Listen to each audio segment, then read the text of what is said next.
Brics kick-started the global de-dollarization program after the US pressed sanctions on Russia in February 2022 for invading Ukraine. The alliance members, Russia and China, went on a war talk convincing developing countries to ditch the US dollar for trade. They have been successful in their quest, as a handful of trade deals were settled in local currencies and not the US dollar. And they will continue to make progress because a whole lot of developing countries are anxious, they are hungry to ditch the US dollars to start trading in their local currencies in order to stabilize their local currencies, because when their local currencies are stable, their economy will be stable.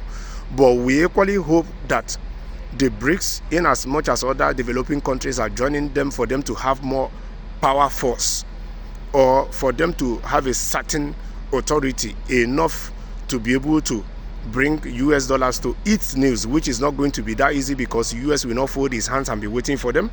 US will equally be taking measures to strengthen its dollar. So it is a fight. The both sides are fighting. They are taking measures to see who will become the conqueror or who will triumph over one another. But I just hope that at the end of the day, the Brics will remain on this path after many countries have joined them, and that some of these countries that will join them now will not regret it in the future.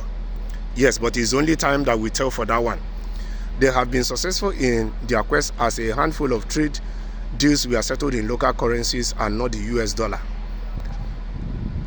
To know how many sectors in the US will be affected if Brics ditches the dollar for trade, in the latest update, the US Feds acknowledged that present sanctions against Russia in 2022 led to the de-dollarization intensifying. US Fed Christopher Waller acknowledged that the White House placing sanctions on developing countries led Brics to kickstart the de-dollarization agenda.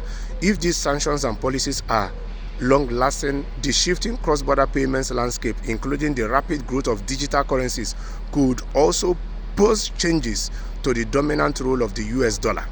So you see, this Fed Governor Christopher Waller is equally acknowledging it, that due to cross-border payments landscape, including the rapid growth of digital currencies, it is equally going to pose challenges to the dominant role of the US dollar. Waller explained that China and Russia are capitalizing on the geopolitical situation and pushing the Brics de-dollarization initiative ahead.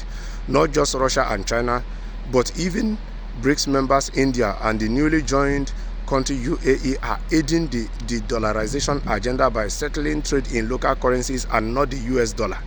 If the de-dollarization trend continues, Brics will gain while the US will lose out on the global financial stage.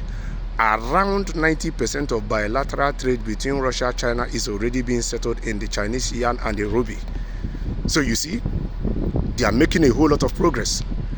Between China and Russia, 90% of their bilateral trade are already being settled in the Chinese yuan and the Russian rupee, of which by the time they launch their Brics currency, now they will no longer settle it in their local currency, but rather in the Brics currency.